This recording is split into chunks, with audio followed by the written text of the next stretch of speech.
Back to my YouTube channel. It's me Riya and आज की video के लिए I am back with another study vlog in which I am going to be studying for my SST board exam. I am not very sure मैं ये video कब upload कर रही हूँ. शायद 23rd को कर रही हूँ या 24th को कर रही हूँ, पता नहीं. तो ये वीडियो बेसिकली 22nd फेब की है एंड इस दिन कंप्लीट करनी थी मुझे मेरी पूरी ज्योग्राफी. इससे पिछले दिन मैंने अपनी पूरी हिस्ट्री कवर कर ली थी एंड ये व्लॉग मैंने थोड़ा लेट स्टार्ट किया है. मैंने दोपहर के 1:30 बजे के आसपास ही शुरू किया था बिकॉज सुबह के टाइम भी मैं हिस्ट्री ही कर रही थी. मैंने सोचा था कि जब ज्योग्राफी करूंगी तभी इस व्लॉग को स्टार्ट करूंगी सीधा. तो देखो हिस्ट्री करने के लिए तो मैंने वही दिगराज सर की मैराथन देखी थी एक तो, एंड जो भी सर ने अपनी टू डू लिस्ट वाली वीडियो में बताया था वही मैंने कवर किया था. एंड ये वाला दिन मैंने शॉर्ट्स में कवर किया था, तो अगर तुम लोग मेरे शॉर्ट्स से अपडेटेड नहीं हो तो देख लेना. हाँ, तो 21st का पूरा दिन तो मैंने अपना हिस्ट्री के लिए रखा था एंड देन आज के दिन में मैंने थोड़ी सी करी थी बिकॉज जो प्रशांत भैया ने इंपॉर्टेंट क्वेश्चंस की पीडीएफ दी है एसएसटी की वो भी मैं कर रही थी. बेसिकली उन्होंने पूरी हिस्ट्री पूरी ज्योग्राफी मतलब चारों सब्जेक्ट के 15 मोस्ट इंपॉर्टेंट क्वेश्चन दिए हैं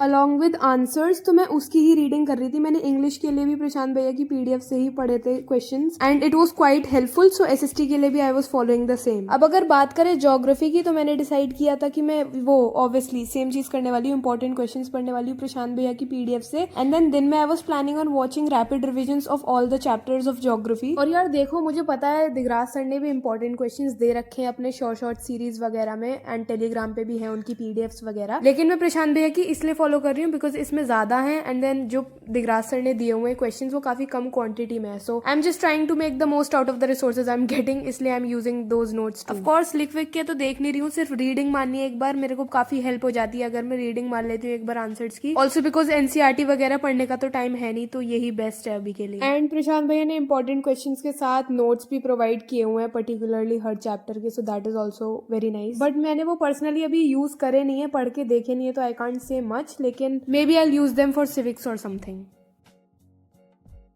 ऑल राइट, ये इंपॉर्टेंट क्वेश्चंस करने के बाद मैंने किया अपना लंच और फिर मेरे को देखने थे रैपिड रिवीजन सारे के सारे चैप्टर्स के ज्योग्राफी के. अब ऑफ कोर्स ये रैपिड रिवीजन जो होते हैं ये 8 से 10 मिनट के ही होते हैं. ऊपर से इनको भी स्पीड अप करके देखा जाता है तो एकदम हो जाते हैं. तो इसमें 1 घंटे से भी कम का ही टाइम लगने वाला था. ऑल्सो गाइज मेरे को एक बात पूछनी थी. जैसे मेरे को पता लगा है कि स्टेट बोर्ड के पेपर वगैरह लीक हो गए हैं साइंस और हिंदी के, तो कॉमेंट करके बताना अगर तुम लोग हो उनमें से कोई. एंड अब लाइक क्या चल रहा है इस चीज को लेके, मतलब क्या डिसाइड हुआ है कि रीटेस्ट होंगे या फिर क्या. आई डोंट नो भाई, आई कांट इमेजिन उन बच्चों पे क्या बीत रही होगी जिनका पेपर बहुत बढ़िया गया था एंड यू नो अच्छे से प्रिपेयर करके they gave their best and अब उन्हें लिटरली बोर्ड्स फिर से देने पड़ेंगे. That's insane. यार बताओ क्या दिन आ गए, बोर्ड के पेपर भी लीक होने लगे, इतनी क्या जरूरत पड़ गई भाई. एनीवेज ये सब तो ऑफ टॉपिक बातें हैं, मेरे पास ज्यादा कुछ है नहीं कहने के लिए. I was just doing these rapid revisions. मैंने ये रैपिड रिविजन का सेशन 2 पार्ट में कर लिया था. तो जैसे 6 चैप्टर है तो पहले मैंने बिना ब्रेक के 6 चैप्टर किए, 3 चैप्टर किए एंड देन उसके बाद बाकी 3 करे. अब बात आती है मैप प्रैक्टिस की. I am quite nervous for map because मेरा नहीं हो रखा है वो मैं एग्जाम के एक दिन पहले ही देखूंगी सो दैट दिमाग में रह जाए थोड़ा बहुत, वरना ऐसे तो नहीं याद होने वाला मैप बिल्कुल भी.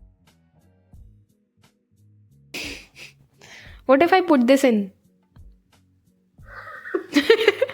ओके गाइज, अब हो चुका था शाम का टाइम. ये meet my friend, she is the OG one. हम लोग दोनों इतने खाली हैं कि हम रोज शाम को वीडियो कॉल पे आ जाते हैं एंड देन 12 बजे तक पढ़ लेते हैं, थोड़ा बहुत बतिया लेते हैं, ये सब कर लेते हैं. तो ये जो दिगराज सर की मैराथन्स हो रही हैं 3-3, 4-4 भी नहीं 5-5 घंटे लंबी मैराथन्स जो हो रही हैं, इनमें I can not sit alone. So इसलिए हम लोग साथ में इसे करते हैं सो दैट बीच में बातें भी करते रहते हैं and then at last we try to ask each other questions about the chapters and. तो कह सकते हैं she is my study buddy और व्हाटएवर. छोड़ो ये क्रिंज बातें नहीं करते हैं भाई. हाँ, तो ये टाइम लैप्स थोड़ा अजीब लग रहा है बिकॉज मैं बेड पे बैठी थी अपने और टेबल पे बैठने पे आलस आ रहा था, इसलिए मैं बेड पे ही बैठ गई थी. एंड देन ऑल्सो मैंने इसके 2 चैप्टर स्किप कर दिए थे लास्ट के एंड उनको नोट से रीड करा था इंस्टेड.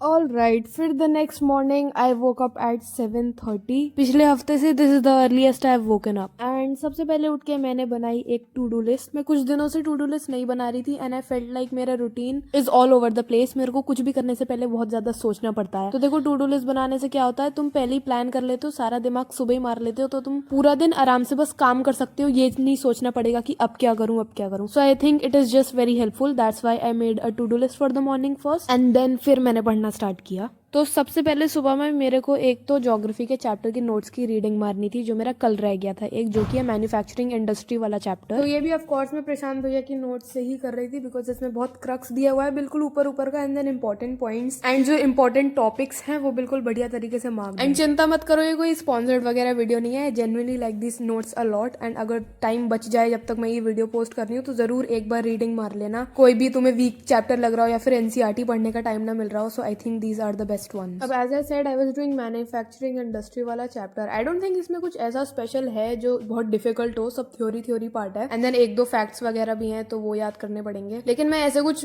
रट्टाफिकेशन वाली टेक्निक तो यूज नहीं कर रही हूँ। अब जितना मेरा जाता है दिमाग में रीडिंग के बाद वही है मेरे दिमाग में जो भी है, उसके अलावा मैं क्या ही कर सकती हूँ। Also I wanted your opinion on something, ठीक है। सो आई वॉज थिंकिंग कि जैसे अभी हिंदी का एग्जाम हो जाएगा, फिर हमारे पास 10 दिन का ब्रेक होगा मैथ्स की तैयारी करने के लिए। उस ब्रेक में I want to come live once. यार मेरा बहुत मन है ऐसे लाइव आके तुम लोगों से बात करने का। ऐसा नहीं है, मैं ये नहीं कह रही मेरी बहुत बड़ी फैन फॉलोइंग है, लेकिन जो भी है it's a lot to me, ठीक है। एंड मेरे को सही में बहुत मन कर रहा था लाइव आने का। I was talking to my friend about this and she said it was a good idea. तो तुम लोग कमेंट करके बताना if this is a good idea and if I should actually do this between the gap days जो हमें maths के लिए मिलने वाले हैं। ऐसे कोई मैं 2-3 घंटे तो लाइव बैठने नहीं वाली, 30-40 मिनट के लिए ही आऊंगी एंड बातें कर लेंगे थोड़ी बहुत, क्योंकि Q&A वगैरह तो होता रहेगा। लाइव का तो अलग ही सीन होता है। तो हाँ, कमेंट में जरूर बताना अगर तुम लोग वीडियो यहाँ तक देख रहे हो, तो please give me your opinion on this कि अगर मैं लाइव आऊं तो क्या तुम लोग ज्वाइन करोगे, क्योंकि मेरे को कोई मजा तो आएगा नहीं अकेले लाइव बैठने में, ऑफकोर्स, है ना। तो तुम लोग बताना। एनीवेज बैक टू पढ़ाई की बातें। यहाँ पे मैं कर रही थी सर की पॉलिटिकल पार्टीज वाली वीडियो, जो उन्होंने आज ही सुबह पोस्ट करी थी, to learn the political parties के मतलब कैसे उनमें जो कंटेंट दिया हुआ है उसको याद करें वगैरह वगैरह। तो मैंने वो देखी, ऐसी 7 मिनट की थी वो। एंड देन इसके बाद मैंने पॉलिटिकल पार्टीज के नोट्स पढ़े, बिकॉज ये चैप्टर मेरे को ज्यादा सही से नहीं आता है। पॉलिटिकल पार्टी वगैरह का डिस्क्रिप्शन मेरे को अभी भी याद नहीं हुआ है, लेकिन आई एम ट्राइंग। तो चलो यार, ये सब तो होता रहेगा। कॉमेंट करके बताना तुम्हारी एसएसटी की तैयारी कैसी चल रही है। And yes guys, I hope you guys enjoyed this video. If you did, please make sure to like the video, subscribe to the channel, and I will see you guys in the next video. तब तक के लिए bye bye.